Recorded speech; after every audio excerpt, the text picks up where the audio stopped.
안녕하십니까. 사랑하는 내 손안의 주일학교 페이스북 페이지 구독자 여러분들, 그리고 유튜브 구독자 여러분들 안녕하십니까. 내 손안의 주일학교 시간이 돌아왔습니다. 자, 오늘 함께할 이야기는 매우 짧지만 구약성경에서 굉장히 중요한 설을 다루고자 합니다. 바로 위대한 임금의 조상이자 온 임금의 조상 이야기를 하고자 하는 것이죠.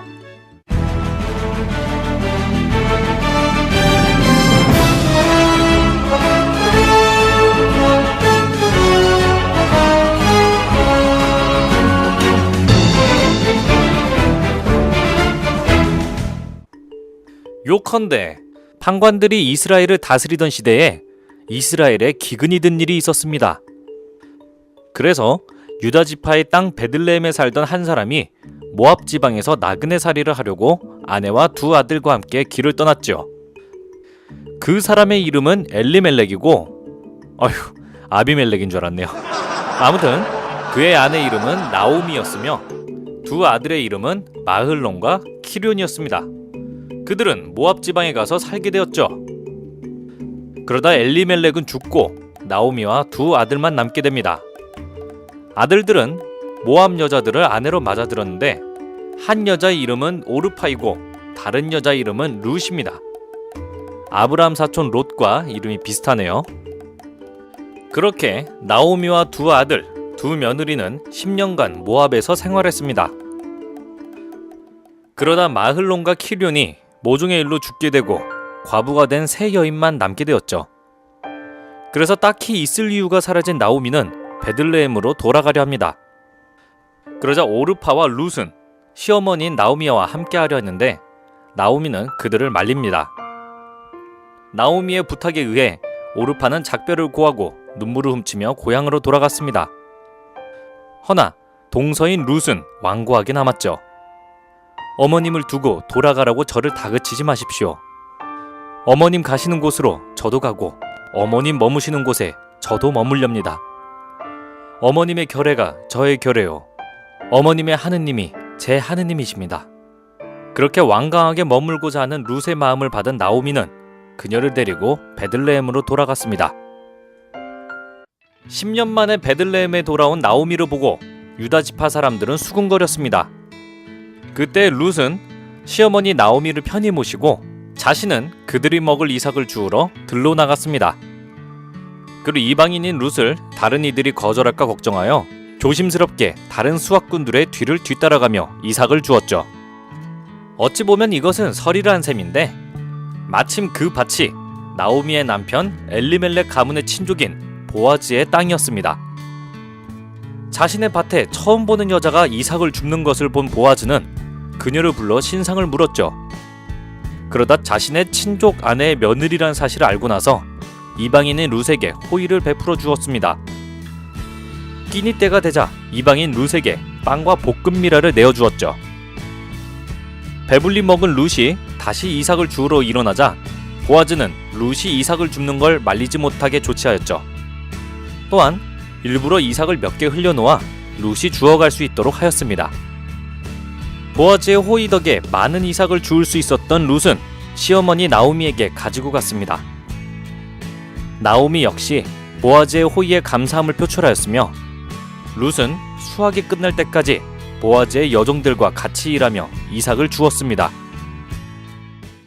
그러던 어느 날 자신을 위해 봉양하던 룻의 행복을 위해 나오미는 아내가 없던 보아즈에게 룻을 시집 보내려 합니다. 룻 역시 전 남편 킬룡과는 아이가 없었기 때문에 재혼에 대해 큰 부담을 가지지 않았습니다.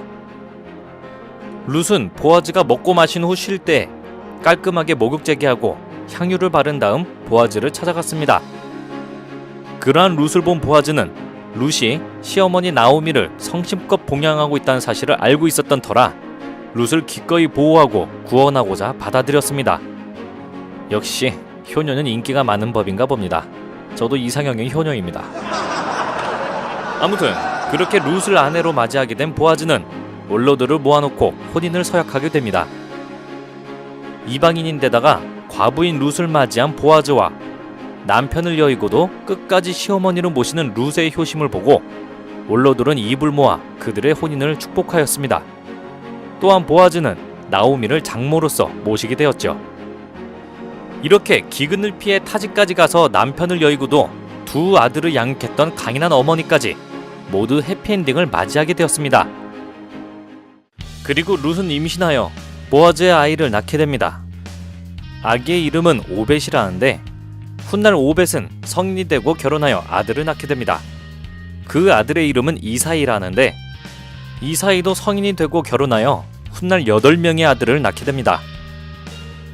그중 막내 아들의 이름은 엘하난이라고 불렸는데 이는 그 유명한 다윗입니다. 다윗은 훗날 이스라엘의 훌륭한 왕이 되고 그들의 가문은 왕가가 됩니다. 다윗의 아들은 솔로몬은 르하브암을, 르하브암은 야비아를, 야비아는 아삽을 낳고 그렇게 많은 대를 거쳐 마탄의 대까지 오게 되어 마탄의 아들은 야곱이라 하고 야곱의 아들은 요셉이라 합니다. 그렇습니다. 요셉이라는 이름 어디서 많이 들어보셨죠? 바로 예수 그리스도의 아버지입니다. 결국 온 임금이시자 하느님의 아들, 사람이 되신 말씀이신 예수님의 조상을 거슬러 올라가면 룻과 보아즈가 되는 것이죠. 오늘 이야기한 내용은 구약성경 룻기의 전체 내용입니다. 룻기는 성경에서 매우 짧은 서이며 룻이라는 여인에 대한 이야기만 서술된 단순한 서입니다. 하지만 구약성경에서 꽤 중요한 의미를 가지고 있습니다. 그중 첫째는 바로 임금의 탄생을 그 이야기가 나오기도 전에 미리 이야기한 것인데요. 다윗을 거론했다는 것 자체가 이 이후에 나올 이야기를 미리 이야기하는 스포일러와 같다고도 볼 수 있습니다. 또한 나중에 예수님의 생애 파트까지 넘어가면 더 자세하게 이야기하겠지만 사람이 되어 오신 성자 예수님의 조상에 대한 이야기인 만큼 꽤나 의미심장하고 임금의 조상이 되는 영광을 얻게 된 과정을 서술한 것이기 때문입니다. 또 두 번째 의미는 더욱 중요한데 임금의 조상이 된 룻이란 여인이 바로 이방인이라는 점입니다. 룻은 사실 하느님을 믿지 않은 여인일지도 모릅니다. 하지만 룻기 1장 16절에서 룻은 시어머니에게 신앙을 고백하죠. 바로 어머님이 믿으시는 하느님을 따르겠다고 한 것입니다.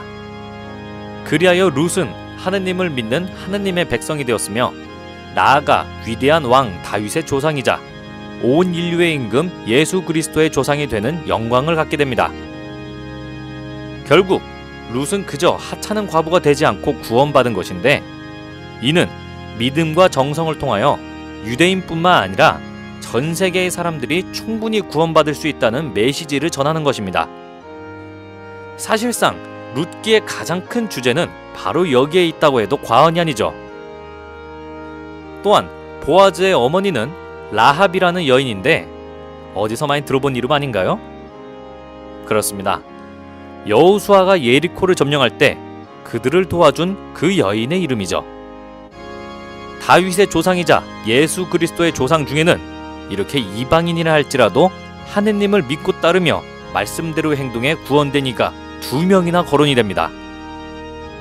유대인들이 말하는 선택받은 구원받은 민족, 신천지에서 말하는 14만 4천 명의 구원, 이것은 말도 안 되는 헛소리라는 결론입니다. 제 아무리 하느님을 몰랐으며 알 기회도 없었다 할지라도 하느님의 말씀처럼 선행을 베풀고 이웃을 사랑하는 자는 승리의 구원을 받게 될 것입니다. 데오 그라시아스.